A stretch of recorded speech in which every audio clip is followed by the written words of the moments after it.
The new Mac product, the Formula T2 for Macintosh, is basically our PC design, Formula T2, heavy wheel, rubber wheel, and the base that clamps to your desk and pedals. It's got some Mac smarts in it that make it a Mac product. It's different from the PC in that the gas and the brake are on separate axes. On the PC side, if the gas is down, it's down, and to get the brake to work, you have to release the gases and step on the brake. On the Mac side, you'll be able to keep the gas floored, step on the brake, and have it affect your movement. That is modeled in IndyCar and NASCAR, and I presume all future games as well. It's a very unique product and probably one of the better selling products out there in terms of a piece of hardware on any platform. The answer is yes. Actually, the whole reason we have a separate gas and brake on different axes is because Rick Genter at Papyrus requested it. I was going to make it just like the PC side where they're all on one axis, and Rick said, wait, it'd be better if I had them separate. So we changed it. We worked very closely with them to get our drivers working right and get our API set up correctly. So they helped out tremendously, and we think we've got a really great product for the Macintosh. We have to be very careful with how we develop products for the Mac, where we're going to put them as well. We are very conservative when it comes to new products, and I am working my best to get us new products as fast as possible. Apple's input sprocket is going to very much allow us to actually develop products much faster than we have in the past, because the software development is going to be easier and simpler and cheaper.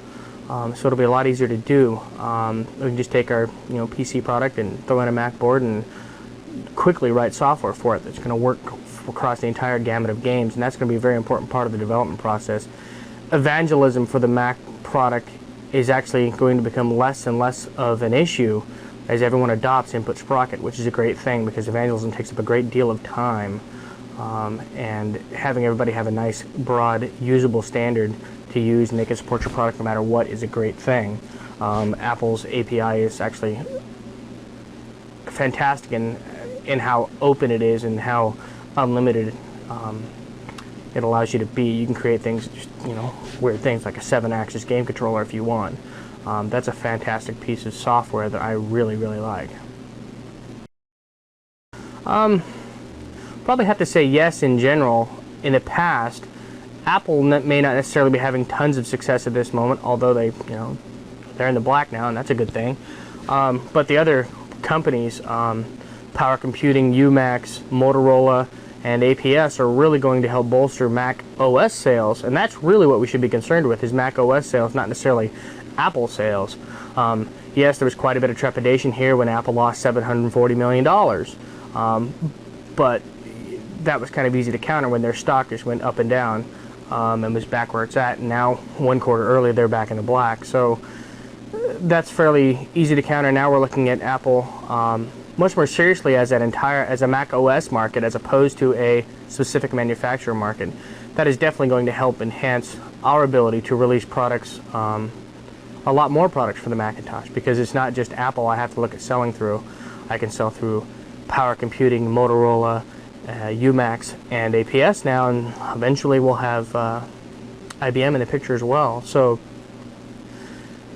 yes, it has affected our decisions in the past, and it's going to affect it in the future, but I believe that how Apple and the Mac OS are doing is going to affect it very positively in the future.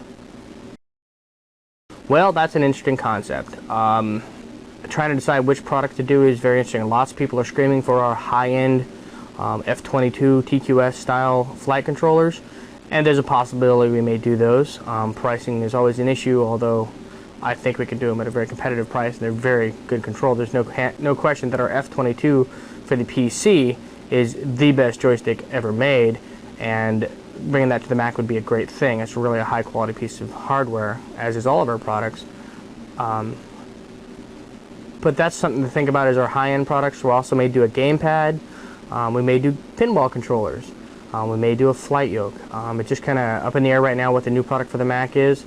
More than likely what the new product for the Mac that you're going to see is a revved version of our current joystick with a boot around the base of it, and some weight in the base to make it a little bit heavier, and some changes to the buttons.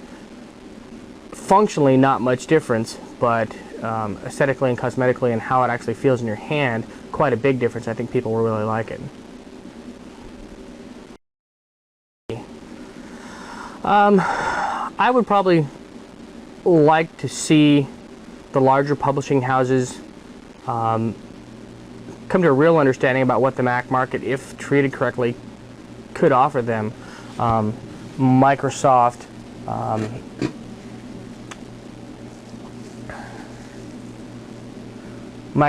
Nova Logic, Activision, Sega is getting into the market. Just the larger ones. I wish they would see that they've got great titles that should be on the Macintosh. Electronic Arts should have their ATF series on the Macintosh. There's a market for that product. The driving guys, Electronic Arts, all the driving games, Virgin should have more products on the Mac market. It shouldn't be the release of Red Alert is going to happen like 3 weeks after the Mac version of Command & Conquer, when Command & Conquer's been out for 18 months, almost 18 months or so. That's a great game. It should have been on the Mac a lot sooner. There's money there because the numbers are there, and there's a lot more money there because the Mac is a lot cheaper to develop for. Apple's game sprockets are going to help make it easier for people to port stuff back and forth, so hopefully they'll see that in the future, and that's what I would like to see, is them understand there's a market there and make more games. The more games they make, the more joysticks I sell. It's extremely self-serving, but it would also be good for the platform as well, considering the numbers show that people say they're going to buy a computer to do work and all that kind of stuff. What they really do is play games on it, be that a Mac or a PC. That's in fact the truth. So the numbers really are there in the Mac market.